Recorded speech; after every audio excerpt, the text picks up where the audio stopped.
prophète Diego Ortiz du Mexique 3. Ma guérison et mon appel céleste. Quand j'étais petit, tous les enfants faisaient du sport et couraient. Mais chaque fois que je fais du sport, mon cœur commence à me faire mal. J'ai dit à ma mère que je ne pouvais pas participer à ces jeux. Nous sommes donc allés chez le médecin qui a demandé à ma mère si quelqu'un dans la famille souffrait d'une maladie respiratoire ou cardiaque. Ma mère a dit que mon grand-père était mort d'une crise cardiaque et son grand-père aussi. Après examen, le médecin dit à ma mère, « Votre fils souffre également d'une maladie cardiaque. Il a besoin d'être soigné. » Quand nous avons quitté cet hôpital, je suis rentrée triste à cause de ma maladie cardiaque. J'ai dit au Seigneur, « Je crois que tu guéris. Je crois que tu parles encore et je veux que tu saches tout. » Après avoir consulté le médecin une deuxième fois afin d'organiser un traitement, une nuit, la douleur a commencé dans certaines parties de mon cœur. Ce jour-là, il y avait des pluies torrentielles, du tonnerre et des éclairs, mais je n'avais pas d'autre choix que d'aller à l'église. Quand je suis arrivée à l'église, elle était fermée. J'ai ouvert l'église qui était vide car il n'y avait personne mais le Saint-Esprit était là attendant que son peuple se mette à genoux devant son autel. Je suis arrivée sur cet autel et j'ai dit, « Seigneur, je veux que tu saches que je crois que tu guéris. » Quand j'ai dit ces paroles au Seigneur, il m'a semblé que la douleur devenait plus forte. Je sentais fortement cette douleur augmenter dans mon cœur. Chaque fois que j'implorais la guérison du Seigneur, la douleur augmentait. Soudain, j'ai senti que quelqu'un me regardait dans l'église. Et j'ai dit, « Il n'y a personne dans l'église. Je suis seule ici dans l'église et la pluie est très forte. » J'ai regardé en arrière et il n'y avait personne d'autre que moi. Pourtant, j'avais toujours l'impression que quelqu'un me surveillait. J'étais prosternée, plein de larmes, parlant à Dieu de mon état. J'ai dit, « Seigneur, je crois que tu guéris encore. Si tu es le guérisseur, je veux que tu me parles aujourd'hui. » À ce moment-là, j'ai observé une femme derrière moi avec des ailes dorées. Quand j'ai vu cela, j'ai dit, « Qu'est-ce que je viens de voir ?» J'ai nettoyé mes larmes car je sentais que quelqu'un était avec moi et m'observait. J'ai dit, « Seigneur, je crois qu'aujourd'hui est la nuit où tu vas me guérir. » Quand j'ai dit cela au Seigneur de tout mon cœur et de toute ma force, en un clin d'œil, je me suis retrouvée dans un très grand auditorium. Je n'étais plus dans l'église mais dans une grande salle pleine de brume blanche. Je n'étais pas prosternée à cet endroit. Soudain, j'ai commencé à entendre des pas très forts au loin. Mes oreilles pouvaient entendre les pas de quelqu'un qui s'approchait. J'ai réalisé que les pas de celui qui s'approchait faisaient trembler le sol. J'ai senti la terre trembler et mon cœur trembler. Je ne comprenais pas qui venait. Puis j'ai commencé à observer une petite lumière qui devenait de plus en plus grande. J'ai vu cette lumière flamboyante et resplendissante s'arrêter à 10 mètres de moi, et pour la première fois, une voix s'est fait entendre au milieu de la lumière. C'était une voix puissante, formidablement audible et douce. La voix m'a dit, « Je suis Jésus. » Je n'arrivais toujours pas à comprendre que j'étais devant Jésus puisque je ne comprenais pas. Le Seigneur dit encore, « Je suis Jésus-Christ de Nazareth, et je vous le dis à partir d'aujourd'hui, vous êtes en bonne santé grâce à mon sang qui est mon âme. » Et en un instant, je suis revenu dans mon corps.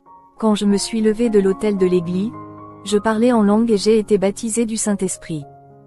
Ma famille se demandait ce qui m'arrivait, car je parlais sans cesse en langue. Je leur ai dit que je ne pouvais pas ouvrir les yeux parce que la lumière du soleil me ferait du mal. La lueur que j'avais vue lors de cette rencontre était très forte. Et je me suis seulement souvenu de la parole du Seigneur qui m'a dit de continuer à me préparer, à jeûner et à prier. La semaine suivante, le médecin a été surpris lorsqu'il a fait un examen car j'étais en bonne santé, mais je savais déjà que j'étais en bonne santé. Et le médecin a dit, « Je ne sais pas ce qui s'est passé. Le garçon a reçu un miracle. » Ma mère a dit, « Mon fils a reçu un miracle parce que nous avons un Christ qui déplace les montagnes et fait des miracles jusqu'à aujourd'hui. » Mon âme a loué le Seigneur pour cette guérison. À l'âge de 17 ans, un prophète de Dieu m'a dit, « Tu verras sa gloire. » Je ne savais pas ce qu'était la gloire. Je ne savais pas ce que Dieu avait préparé pour moi. Je me suis agenouillée et j'ai dit, « Seigneur, que veux-tu que je fasse ?» À ce moment précis, j'ai entendu quelqu'un m'appeler 3 fois. J'ai demandé à mon père s'il m'appelait lorsque j'ai entendu quelqu'un m'appeler. Il m'a dit, « Je ne t'ai pas appelé. » Mon père disait, quand je t'appelle, tu ne viens pas, et quand je n'appelle pas, tu viens. J'ai continué à prier et j'ai dit, Seigneur, que veux-tu que je fasse? J'ai dormi et dans un rêve, j'ai observé que j'étudiais à l'école. J'ai vu un ancien qui est entré dans la classe, m'a pris des livres des mains et m'a dit, je veux que tu sortes d'ici. Quand je me suis réveillé le matin, je me suis souvenu du rêve. J'ai dit, Seigneur, je crois que ce rêve ne vient pas de toi. Pourquoi devrais-tu me retirer de l'école? Le lendemain, j'ai revu l'aîné lorsqu'il est venu pour la 3e fois en rêve dans l'école où j'étudiais et m'a dit, je veux que tu quittes l'école parce que c'est l'instruction du Seigneur. Vous allez prêcher sa parole. Quand je me suis réveillé, j'ai dit au Seigneur, je vais partir si tu me demandes de partir. Je me sentais désespéré, je ne voulais pas désobéir à la voix du Seigneur. J'ai rejoint ma mère dans la prière, le jeûne et la lecture de la Bible que je lui ai raconté de l'instruction du Seigneur. Rapidement, nous nous sommes lancés dans une campagne de prière. Après 3 mois, j'ai dit au Seigneur, cela fait 3 mois et je n'ai pas vu ce que tu m'as dit par l'intermédiaire du prophète. J'aimerais voir ta gloire. Quand je suis rentré à la maison, ma mère m'a dit, le Seigneur m'a dit que nous devions commencer la prière parce que le moment est venu. Le moment que Dieu a préparé pour vous est arrivé. Nous avons commencé à prier dans la salle. Ma mère a pris de l'huile et m'a oint la tête. À ma grande surprise, le plafond de la pièce a disparu. J'ai commencé à observer un bâton descendre du ciel. Puis j'ai vu un être magnifique, transparent, plein de gloire et de puissance. Il m'a dit, je ne suis pas un homme à mentir ni un enfant d'homme à regretter. Je fais ce que je dis et je remplis ce que je promets. Je suis le Saint-Esprit de Dieu. Je viens vous oindre pour ce que le Père a préparé pour votre vie. Il est nécessaire. Le Saint-Esprit a tendu la main. Et j'ai vu un livre, un très gros livre qui était doré. Sur la couverture du livre, il était écrit « Le livre de la vie ». J'ai regardé le livre de vie où les noms étaient écrits, et ces noms brillaient. Et le Seigneur dit, ces noms que vous voyez écrits sont les âmes qui viennent au Seigneur. En ce moment, ils abandonnent leur vie au Seigneur Jésus-Christ, qui est entré dans leur cœur comme l'unique sauveur. J'ai regardé dans le livre et j'ai vu des noms qui étaient coupés car ils ne brillaient plus et j'ai demandé à l'Esprit de Dieu pourquoi ces noms ne brillaient plus. Il m'a répondu, ces noms sont ceux de personnes qui sont encore à l'intérieur de l'église locale, mais qui ne lisent plus leurs paroles. Ils ne jeûnent plus et ne prient plus. Ils ne recherchent plus la présence du Seigneur et leurs noms sont effacés. J'ai vu que les autres noms n'avaient que 2 lettres. L'Esprit m'a dit, ces âmes ne vont plus à la maison du Seigneur. Ils ont quitté la maison du Seigneur et par miséricorde leurs noms sont encore écrits dans ce livre, mais très bientôt la main de Dieu viendra et les effacera réellement. Dites à l'Église du Christ de prêcher la parole parce que le Seigneur Jésus-Christ revient bientôt. Il est temps de chercher des âmes car le Christ revient bientôt. Et l'Esprit m'a dit, dis à mon Église de retirer la télévision devant eux. Au lieu de regarder la télévision, dites-leur de méditer les Écritures et de gagner des âmes car le retour du Christ est imminent. Et aujourd'hui, je viens dire à cette Église que nous devons nous préparer au retour de notre Seigneur en un clin d'œil. L'Esprit m'a dit, prépare-toi. Puis j'ai vu que j'étais seul. Cet esprit m'a quitté à ce moment-là. J'ai entendu sa voix du côté droit de mon oreille. Il m'a dit, ne crains pas car je suis avec toi. Le Seigneur a passé la journée avec moi lorsqu'il marchait avec moi partout en octobre 2017. À minuit, j'ai commencé à ressentir une douleur venant du cœur. C'était très fort. J'ai pris une pilule pour calmer la douleur, mais elle n'a pas disparu. Ma mère a réprimandé les démons. Nous avons prié pour que le Saint-Esprit puisse prendre le contrôle. Mais j'ai recommencé à ressentir la douleur dans mon cœur. Et j'ai dit, Seigneur, tu m'as déjà guéri, car tu as dit que j'étais déjà en bonne santé. Pourquoi mon cœur souffre-t-il? À ce moment-là, j'ai entendu une voix forte qui m'a dit, mon fils, n'aie pas peur. Cette douleur est destinée à glorifier mon nom. C'est le jour où je vais te montrer quelque chose. Mais la douleur s'est intensifiée dans mon cœur. J'ai ressenti une douleur intense dans la poitrine. À ce moment-là, j'ai vu que je n'étais plus dans mon corps. Mais j'ai vu que mon esprit était dans l'air. Quand j'ai regardé vers l'atmosphère, j'ai vu comme un rayon dans le ciel, et j'ai vu le ciel s'ouvrir, et j'ai vu des milliers d'anges scintillants qui sont apparus. Des anges brillants descendaient de la montagne du ciel et se dirigeaient vers moi. Ils ont chanté un chant de louange que je n'ai pas pu comprendre. Ils chantaient dans une langue mystérieuse. La seule chose que je pouvais comprendre, c'est qu'ils chantaient Alléluia au Seigneur. Et ils dirent aussi, Saint, Saint, Saint est le Seigneur, rendant gloire à Dieu. J'ai vu comment ces anges resplendissants ouvraient le couloir, certains allaient à droite et d'autres allaient à gauche. Immédiatement, j'ai commencé à entendre les pas que j'entendais dans cet auditorium. Et j'ai dit, c'est le Seigneur qui vient. Quand j'ai observé, j'ai vu le ciel ouvert, et là, devant moi, il y avait un cheval blanc. Et son cavalier portait des robes blanches resplendissantes. C'était le Seigneur lui-même. J'ai vu le Seigneur arrêter le cheval et descendre du cheval blanc. Il venait vers moi, je suis tombée à genoux et j'ai commencé à pleurer à ses pieds. Il avait une couronne sur la tête et une lumière flamboyante sortait de son visage. Sur sa poitrine se trouvaient des lettres que je ne pouvais ni connaître ni comprendre. Ces lettres ont été changées en espagnol et j'ai vu qu'il était écrit « Le roi des rois et Seigneur des seigneurs ». J'ai vu la beauté du Seigneur et j'ai vu qu'il portait une ceinture à la taille qui disait « Sainteté à Jéhovah ». Il était également écrit « Fidèle et véritable, la parole de Dieu ». Il m'a dit « Mon fils, ne crains pas car je suis Jéhovah ton Dieu. J'ai quitté mon trône de gloire pour vous montrer quelque chose sur mon retour imminent et ce que j'ai préparé pour mon Église. Prends ma main et n'aie pas peur. » J'ai pris sa main comme s'il y avait un aimant dans la main du Seigneur. À ce moment-là, nous sommes montés, nous nous déplacions à grande vitesse et j'ai commencé à voir les étoiles, les planètes et les galaxies. À ce moment-là, j'ai commencé à observer de nombreux démons enchaînés dans le deuxième ciel. Il y avait tellement de démons. Et le Seigneur dit, ce sont les démons dont il est question dans ma parole, où Paul dit, notre combat n'est pas contre le sang ou la chair, mais contre les principautés et les princes des régions célestes. Confère, Éphésiens 6h12. Frères bien-aimés, nous sommes montés plus vite et nous avons atteint le troisième ciel où j'ai observé une ville dans les airs. La ville était décorée de perles, de diamants et d'or. La ville était très grande. La porte de la ville était ornée de nombreuses perles collées sur chaque porte. Il y avait un ange debout. J'ai vu un ange qui a dit, « Bienvenue au paradis éternel ». Aussitôt la porte s'ouvrit.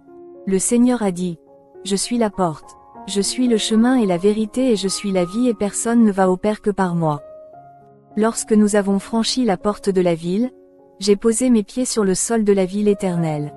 J'ai vu que c'était comme un cristal semblable à du verre recouvert d'or. Je ne pouvais pas toucher ce sol comme si j'aspirais. Mais le Seigneur a marché sur ce sol qui était comme du cristal. J'ai dit, « Seigneur, je veux toucher et marcher comme tu marches. » Le Seigneur dit, « Ce n'est pas encore le moment pour vous de mettre le pied sur cet endroit. Vous marcherez dessus lorsque mon Église aura été arrachée à la terre. Je vais te montrer quelque chose. » Et nous avons commencé à bouger, et j'ai commencé à voir de très grandes grappes de belles fleurs célestes. Puis j'ai vu une rivière aux eaux cristallines dans le jardin du paradis. J'ai entendu une mélodie et je me demandais qui chantait cette mélodie.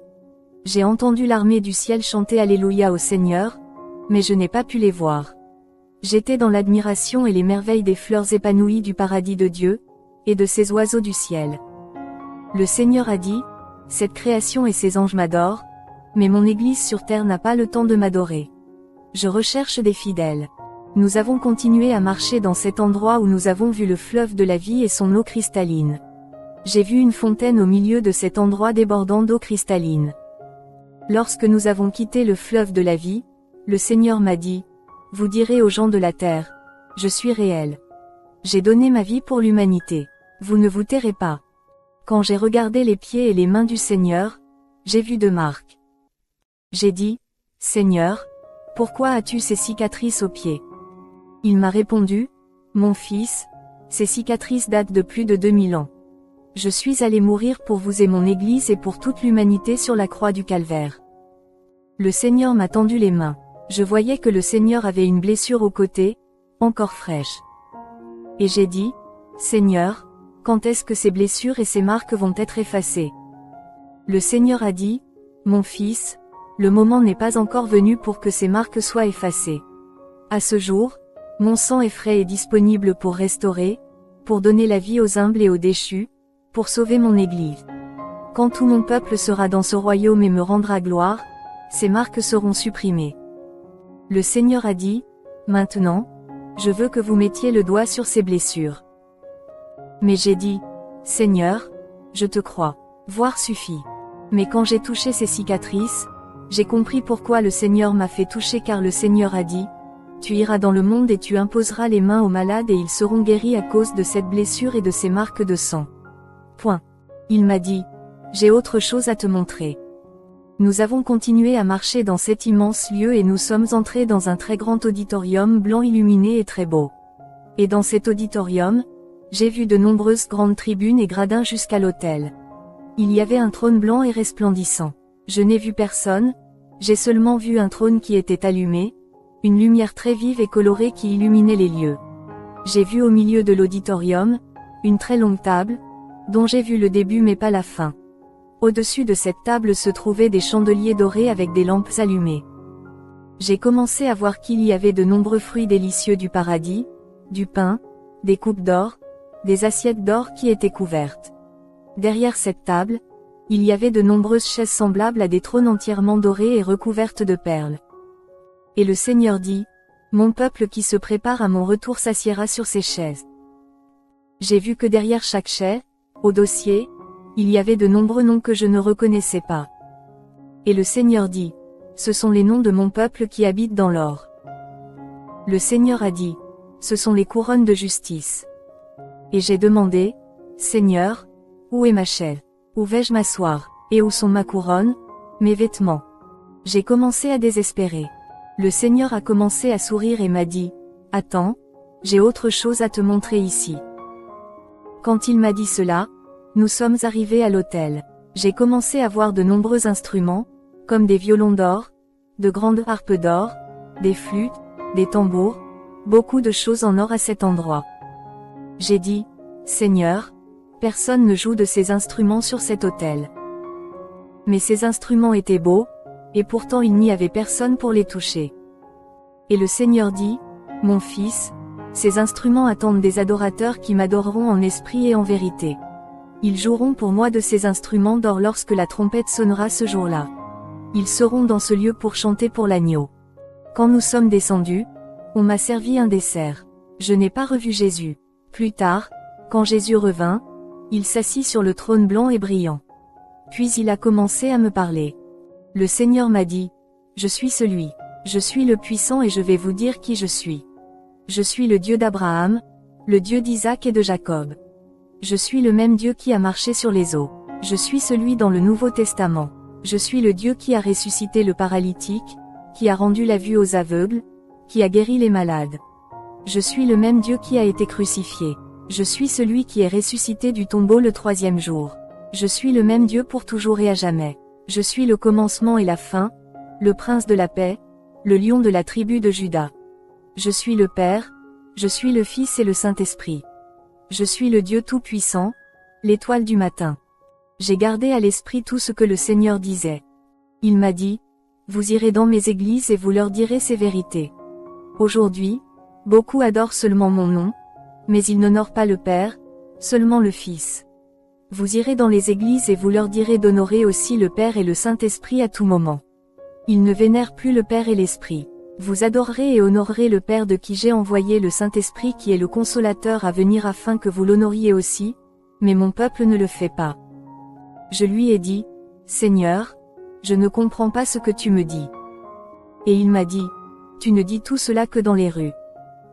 Alors le Seigneur s'est levé du trône, m'a emmené sur une chaise et m'a dit, mon fils, sur cette chaise, tu vas t'asseoir. J'ai vu ma couronne sur la table, qui n'avait pas de perles.